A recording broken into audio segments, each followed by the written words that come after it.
You know what? I've not been on this in a while, but I've not disappeared. And we're going to be talking about what we need to expect in upcoming playing game and why we shouldn't be scared of either outcome. Alright, cool. So to break it down quickly, if we win the 7-8 matchup against the Miami Heat, in which we only need to win one game, we will be playing against the New York Knicks. Okay, so the thing about the Knicks is that they're a really good team, really deep, have a lot of athletic wings. Jalen Brunson's just held to guard. But they're missing arguably their best or tied best player or second best player, whatever you want to call him, Julius Randle. And that's a big miss. Yes, he's statistically been awful in the playoffs, but he's still a key part to their team. Now, I see it as this. If we want to really challenge, we can't be scared of whether we play Boston, whatever round that might be, or, as we probably will be, play New York. We can't be scared of either outcome because we're going to have to face these challenges regardless. And I feel like it's all in our hands. Yes, you might look at previous seasons where we've had bigger names like James or when we had Jimmy, JJ, all of those guys there. However, this roster has a chance to do something special because the fit, the chemistry, the lack of ego, the no pecking order plays into our favour. The only thing that plays against us is that Joel hasn't had enough time to really play or mesh with all of the new guys. There's about 7 or 8 players who Joel's played about 5 games with, or if not less, such as Buddy, Lowry, Batum, those guys there, Campaign. However, I feel like there's a fit which leads us to be more unpredictable. In previous seasons, when we're in the playoffs, we have to live and die by our rotation because after the 8th guy, we're looking at cork marks coming off the bench, and that's a hell no, he's a negative.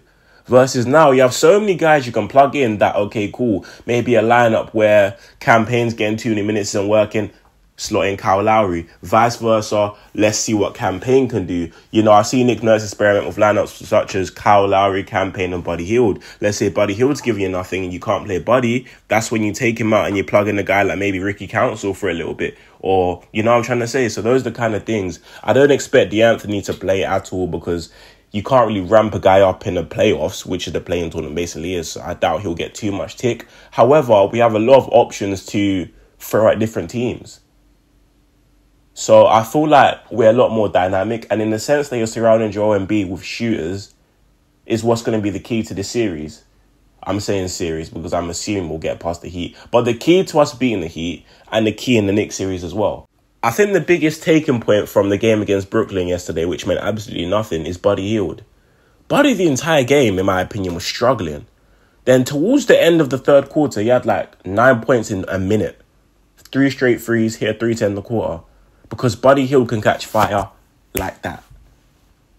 And those are the type of guys you need, spark plugs. Yes, he might not be consistent, but if you get Buddy in rhythm, shooting shots from where he's comfortable, then he's gonna be a great piece for this team, an important, integral part. Because a lot of Buddy's shots from behind the arc are a bit forced. So when Buddy gets good looks, he knocks them down. Now think about it this way, right? The tactic or strategy teams have used in the past is forcing Joel Embiid to make the pass out of the double team. However, it's a lot harder to do that now because not only has Joel improved as a scorer, meaning he can shoot over multiple guys and draw more fouls, he's improved drastically as a passer and a decision maker. And on top of that, we have so many guys around the perimeter that can space the floor. So if you're trying to double Joel and you have a perimeter surrounded with, for example, Buddy Hield, who can shoot 40% from 3, one of the best 3-point shooters in the league. Lowry, 40% 3-point shooter. Maxey, typically been a 40% 3-point shooter. And a guy like Kelly Oubre, who can backdoor. That's a lot harder to double Joel Embiid now. A lot harder. So that allows us to be more dynamic in our approach. And it makes teams have to maybe change up their defensive strategy. So because of that, I'm not too worried. And if you look at our rotation, you can legitimately name 10 to 11 guys who have a fair shot at being in the playoff rotation. Obviously, it will be close to 7-8, and guys like Ricky Council probably won't get too much tick. Campaign might not get too much tick, or it might be here and there. Alternate with Kyle Lowry alongside Downton Jr. He probably won't play at all. But you get what I'm trying to say. Well, we have that opportunity to throw different looks. It might be a game where we need that energy. Ricky Council's off the bench. It reminds me against, well, this is going way back, obviously, different coach, different regime, blah, blah, blah. But in the 2021 series, when Shake Milton and Tyrese Maxey weren't playing, I believe in Game 3, They both got more minutes. And guess what? They were a spark. I believe Shake had like 15 in the third quarter and Max ended with 26 points. Obviously, that's irrelevant to now, but the point I'm trying to make is we have difference makers. There might be no one penetrating. Tobias might be settling for his mid-range J's. Ricky Council's there. He will apply rim pressure like he did against Boston like a month or two ago. Applying rim pressure, giving the opposing defense a different look. So because of that, I believe we can genuinely be so dynamic. I even forgot KJ Martin in there. If we need a lineup where we need pure rim pressure, you've got KJ, Ricky Council, and Kelly Oubre. Menaces. That's another guy, KJ, who I don't know where he's going to fit in the rotation, but over the past 2 months, he's been great. So because of that, we have so many different things we can do, so many looks we can throw at the opposing defense, which leads me to believe I'm not worried about the Knicks at all. And if we happen to lose against the Heat and we beat the Hawks, whoever hell wins the 9-8 matchup, I don't really care. Fine, we'll play Boston. You can't be scared of who you're going to play. You should be confident in the team and confident about what they have. Now, logically speaking, this all heavily relies on whether Joel can stay healthy. And when I mean healthy, I don't mean miss games, because obviously he's not going to miss playoff games. I'm talking about the health of his knee.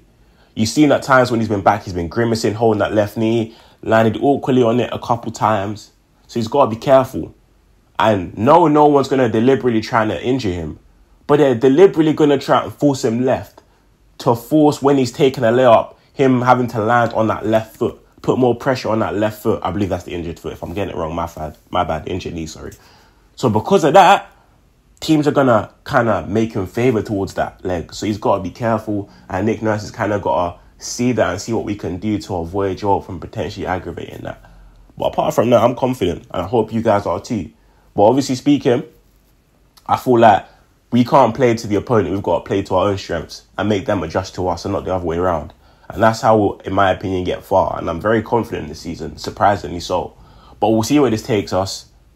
In the comment section down below, let me know what you guys think. Whether you believe we'll get far, how far do you think we'll get? And who you guys will prefer to see in that first round. Is it lose the game to Miami and play Boston, or play New York?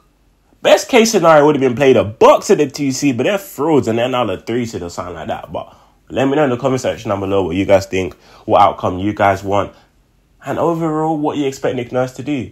But thank you guys so much. Oh, and also what guys you want to see in the rotation. Send me your rotation list in the comment section down below. But thank you guys so much for listening. The channel's still alive. I ain't gone anywhere. Stay blessed, my people, and I'm out. Peace.